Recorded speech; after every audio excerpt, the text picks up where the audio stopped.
All right, let's talk about one of the tiniest, but honestly, one of the most confusing words in the entire English language, to.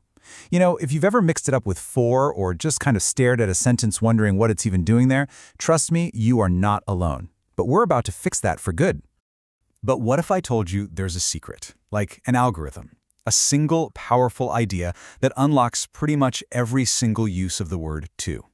I'm serious. Forget memorizing a million different rules. It's time to actually see the solution. So here's the secret. You have to stop thinking of to as just a word on a page. Instead, I want you to picture something physical, an arrow being shot from a bow, flying through the air and hitting a target. That's it.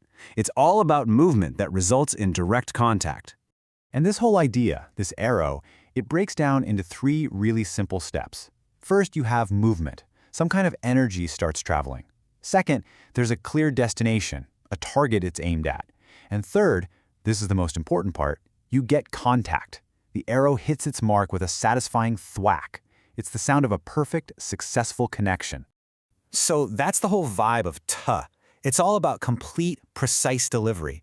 Energy starts, it travels, and it arrives exactly where it was meant to go.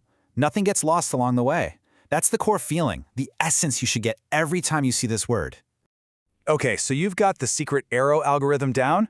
Good. Now let's put it to the ultimate test. It's time for a rival showdown. To vs its biggest competitor, the word for. Okay, so check this out. To is our arrow, right? It's all about that connection and guaranteed arrival. When you send a letter to him, that arrow has hit its target. The letter is there. But for is different. Think of for as a gift. It's all about the value and the purpose behind it. If you buy a gift for him, that's great. The intention is there, but the delivery isn't guaranteed. That gift might still be sitting in your bag. See the difference? All right, how are we feeling? Pretty good? Because now we're going to level up. We're about to apply this arrow concept to some of those trickier phrases that native speakers use all the time without even thinking. This is where the algorithm really starts to shine. Let's kick things off with a classic command you've definitely heard, and probably even said yourself. Listen to me. But have you ever stopped to think about why that little word to is so absolutely crucial here? It's because you're literally commanding someone to aim the arrow of their attention directly at you. Your energy, your focus has to travel and make contact. It's not passive like hear me, which just means sound waves are kind of floating around. Listen to me is an active command. Point your arrow right here.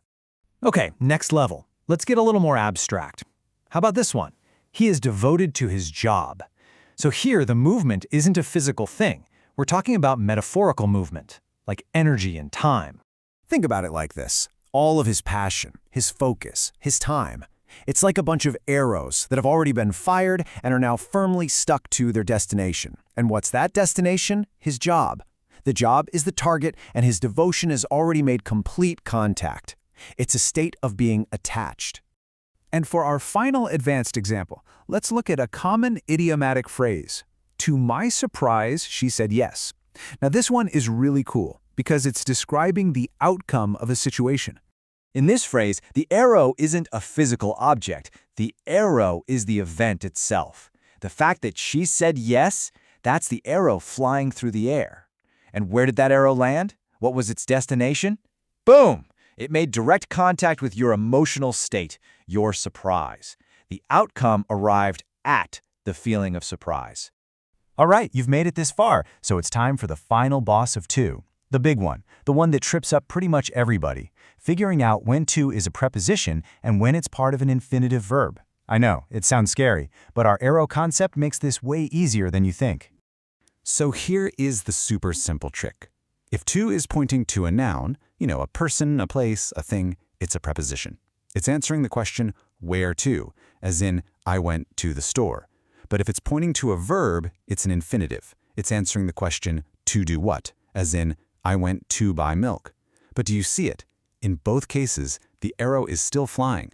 One is pointing to a physical destination, the other is pointing to a goal. It's always about the destination. So, there you have it, the arrow concept. Movement, destination, and contact, that's your new master key for understanding to. With that in mind, let's just tackle one last bonus question that I know a lot of you probably have. I get this question all the time. I am used to. Why on earth does it take the ing form of the verb? It feels weird, right? Well, let's apply our arrow logic one final time, and you'll see it actually makes perfect sense. In the phrase, I am used to, that to is a preposition. It's our arrow. It means you are already attached to, you are stuck to, a destination. And what is that destination? It's not just the action, it's the entire situation of getting up early. And since that whole situation acts like a noun, a thing you're attached to, the verb needs to take its noun form. And what is that? It's the ing form, getting. Simple as that. So, from now on, every time you see the word to, I want you to picture that arrow. See the movement, the destination, and feel that satisfying thwack of contact. It's such a simple visual, but it unlocks a whole world of meaning. Now I want to know, what's next? Should we crack the code on for or maybe in? Let us know which tiny word gives you the most trouble, and we might just tackle that one next.